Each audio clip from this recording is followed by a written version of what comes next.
Peut-on utiliser les mathématiques dans les sciences humaines? Thèse. Les sciences humaines ne sont fiables et précises que pour autant qu'elles utilisent les mathématiques comme modèle et comme outil. Antithèse. Les mathématiques ne peuvent rendre compte de la complexité des phénomènes humains.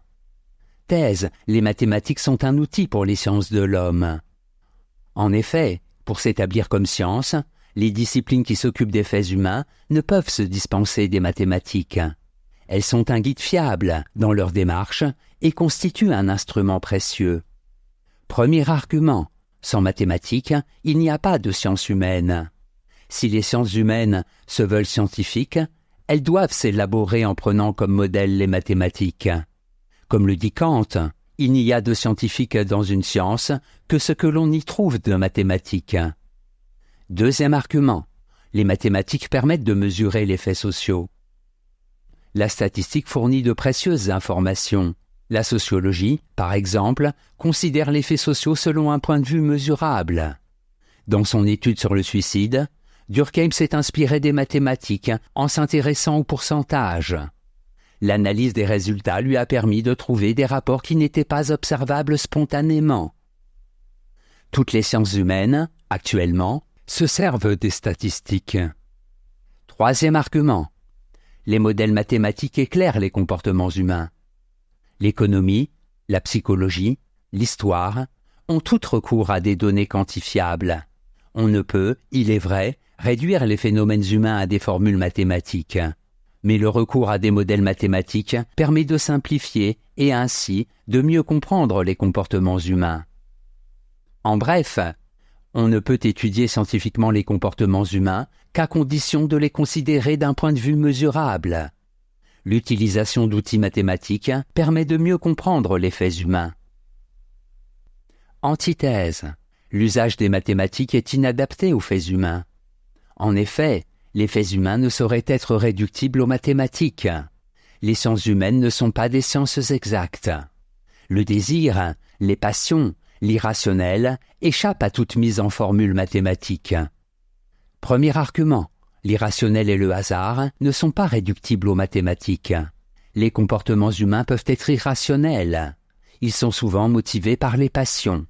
La vie humaine ne se présente pas comme un jeu d'échecs dont les règles sont connues de tous.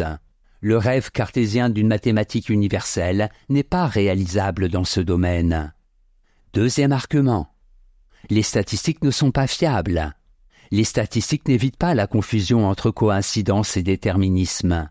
Ainsi, en 1880, les statistiques montrent une augmentation de la criminalité en France.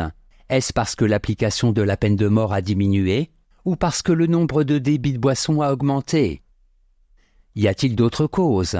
Les statistiques ne permettent pas une analyse objective et ne peuvent apporter de preuves irréfutables. Troisième argument. Les mathématiques sont étrangères aux choses humaines. Les sciences humaines ne permettent pas de déterminer comment l'homme doit se comporter. Le monde des vérités mathématiques est étranger aux choses humaines. C'est l'expérience de la vie qui donne aux sages sa justesse d'opinion. Aristote dit que l'on peut être à l'aise avec les raisonnements mathématiques et inapte pour ce qui est des affaires humaines. En bref, les mathématiques ne peuvent expliquer la complexité des faits humains. Elles sont inaptes à rendre compte de l'irrationnel et de la liberté qui caractérisent la vie humaine. Elles sont étrangères aux choses humaines. Synthèse. Les mathématiques sont une remarquable école de rigueur et d'honnêteté intellectuelle. Le modèle mathématique a permis aux sciences humaines de se poser comme sciences véritables et dignes de foi.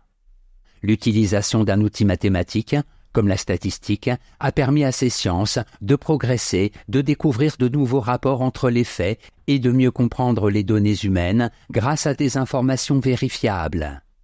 L'homme, auteur de la science, n'est pas cependant un simple objet de science.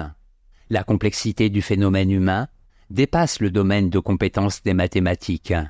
Les mathématiques ne peuvent pénétrer de nombreux domaines de l'activité humaine, en particulier tout ce qui est régi par les passions. Le monde de l'abstraction est celui où les mathématiques sont les plus fiables, alors que les conduites et les comportements humains sont profondément enracinés dans le concret. Notes et commentaires, statistiques. dénombrement d'une certaine catégorie de faits ou d'objets, science ayant pour objet de dresser des statistiques, de relever les corrélations que présentent leurs données et d'en tirer les conséquences pour expliquer le passé et pour prévoir l'organisation de l'avenir. Modèle scientifique, ensemble de procédés rationnels ayant pour but l'établissement et la démonstration de la vérité. Sciences humaines, disciplines qui ont pour objet l'étude des comportements humains, collectifs, sociologie, économie, passé, histoire ou individuelle, psychologie. Citation. Les statistiques sont la première des sciences inexactes. Jules et Edmond de Goncourt, Idées et sensations.